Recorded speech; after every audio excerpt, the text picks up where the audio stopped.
धीरे धीरे चला दुल्हनिया हो बाजैदा पायलिया।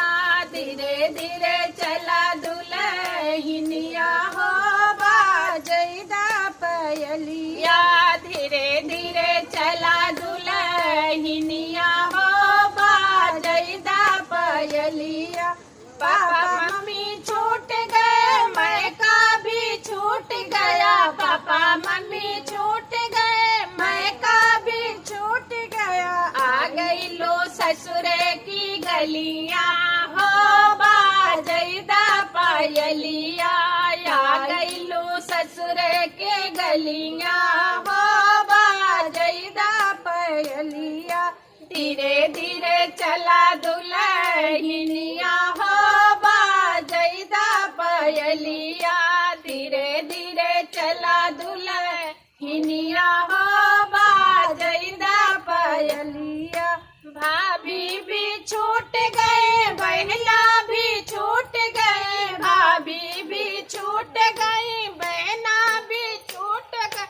आ गई लो जेठजी के गलियां हो बाजैदा पायलिया। आ गई लो जेठ जी के गलियां हो बाजैदा पायलिया।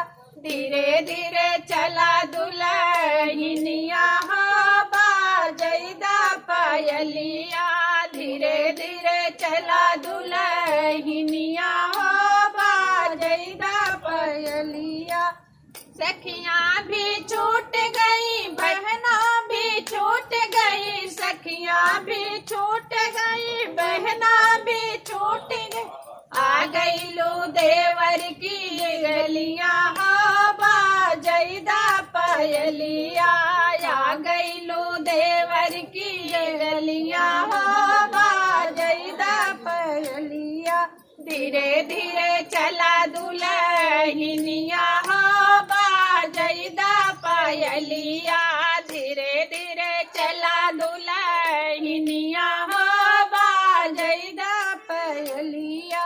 चाची भी छूट गई भाभी भी छूट गई। चाची भी छूट गई भाभी भी छूट गई। आ गई लो सजना की गलियां हो बाजैदा पायलिया। आ गई लो सजना की गलियां हो बाजैदा पायलिया। धीरे धीरे चला दुल्हनिया हो बाजैदा पायलिया। धीरे धीरे चला दुल्हनिया हो बाजैदा पायलिया। धन्यवाद दोस्तों। गीत कैसे लगा कमेंट बताना, भरपूर सपोर्ट करना, प्यार आशीर्वाद दुलार भर भर के देना दोस्तों हमारे इस गीत पर। अगर आप लोगों को अच्छा लगेगा ये गीत तो हम लोग फिर से दूसरा गीत लेकर आएंगे। धन्यवाद।